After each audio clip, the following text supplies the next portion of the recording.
بسم اللہ الرحمن الرحیم۔ تجرد کے بھی مراتب ہیں، تجرد کے بھی مراتب ہیں۔ ایک مرتبہ تجرد یہ ہے کہ نفس بدن سے بے تعلق ہو گیا اور نفس جہاں چاہے جائے بدن میں ہی پڑا رہے گا، یہ بھی تجرد ہے مگر ادنا درجے کا تجرد ہے۔ یہ تجرد کی ابتدائی منزل ہے۔ بعض حکمہ اسی تجرد کو کہتے ہیں تجرد خیالی، عالم خیال کا تجرد، یہ اصطلاح ہے، حکمت کی اصطلاح ہے۔ اور نفس انسانی اس تجرد کی منزل تک بھی جا سکتا ہے جسے کہتے ہیں مافوق تجرد، یہ بھی اصطلاح ہے عرفان کی۔ جو مافوق تجرد کی منزل پر ہو، جو مافوق تجرد کی منزل تک پہنچ جائے سیر و سلوک کے ذریعے سے اور الطاف الہیہ کے ذریعے سے، تو اب مراتب سمجھیے گا۔ ایک تجرد کیا ہے؟ ادنا درجہ تجرد کا کیا ہے کہ خود نفس سے بے تعلق ہو گئے، جس جسم سے تعلق تھا اس بدن سے، اس جسم سے بے تعلق ہو گئے، تو نفس جہاں چاہے چلا جائے، جسم وہیں رہے گا اور اس کا کوئی انکار نہیں کر سکتا۔ کوئی اصطلاح میں فرق کر لے، بحث کر لے، لا مشاحۃ فی الاصطلاح، ٹرمینالوجی میں جھگڑنے کی ضرورت نہیں ہے، لفظ کو بت بنانے کی ضرورت نہیں ہے۔ ٹرمینالوجیز میں، ڈیفینیشنز میں اور ایکسپریشنز میں، تعبیروں میں، لفظوں میں، عبارتوں میں، اس میں الجھنے کی ضرورت نہیں ہے۔ یہ حقیقت ہے کہ نہیں کہ آپ کا جسم بستر پہ رہتا ہے اور نفس آپ کا، خیال آپ کا بغیر پاسپورٹ اور بغیر ہوائی جہاز کے نیو یارک تک ہو کے واپس آ جاتا ہے۔ یہ سب، اس سے کوئی انکار نہیں۔ آخر یہ زندگی کے مظاہر میں سے ایک مظہر تو ہے۔ سائنس پر یہ فریضہ، یہ وظیفہ، یہ تکلیف سائنسی عائد نہیں ہوتی کہ وہ اس مظہر کی جستجو کرے۔ ہمارے اوپر تکلیف شرعی کیا ہے وہ ہم سمجھتے ہیں، آپ پہ تکلیف سائنسی کیا ہے؟ آپ ہر چیز کی جستجو کرتے ہیں، زندگی کی ہر ادا، زندگی کے شؤونات، زندگی کے مظاہر، زندگی کے کوائف، ہر چیز آخر آپ تحقیق کرتے نہیں کرتے ہیں؟ رنگ، بو، مزہ، ہر چیز، نفسیاتی کیفیتیں، اس کو بھی لیب میں جا کر تحلیل کرتے ہیں، تجزیہ کرتے ہیں۔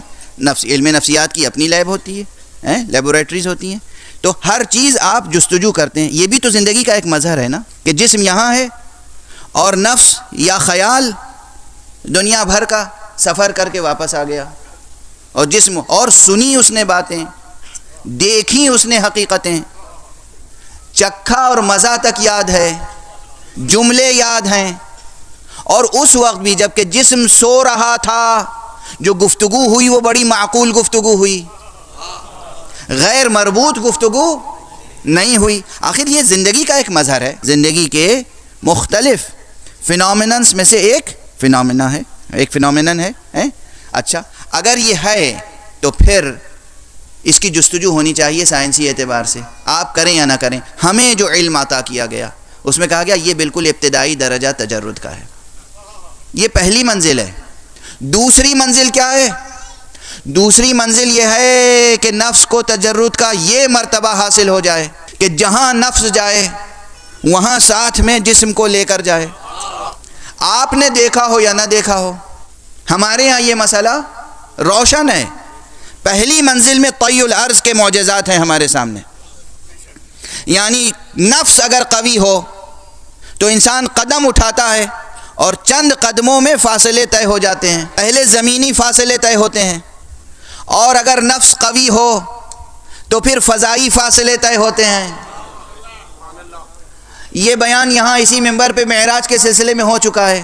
اب ایک تیسری بات عرض کر رہا ہوں، جسے تجرد کے عالم میں اور قوت نصیب ہو، یہ نفس کا تجرد ہے کہ وہ اپنے جسم کے علاوہ دوسرے جسم کو بھی جس طرح چاہے تصرف کرے، یعنی ایک نفس سے مطمئنہ، ایک مجرد، ایک انسان کامل، ایک مرتبہ خاتمیت پر فائز کھڑا ہو، پاؤں کے نیچے کوہ ابو قبیس ہو اور انگلی سے اشارہ کرے اور چاند دو ٹکڑے ہو جائے۔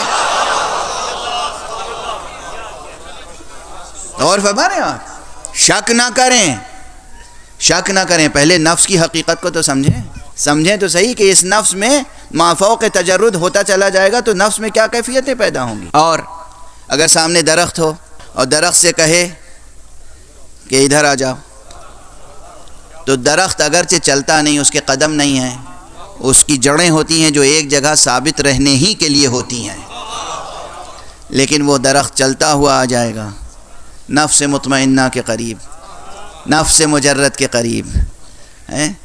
اگر پتھر کو اٹھا لے تو اس کی ماہیت تبدیل ہو جائے گی. یہ سب کس کے تصرفات ہیں؟ یہ نفس مجرد کے تصرفات ہیں.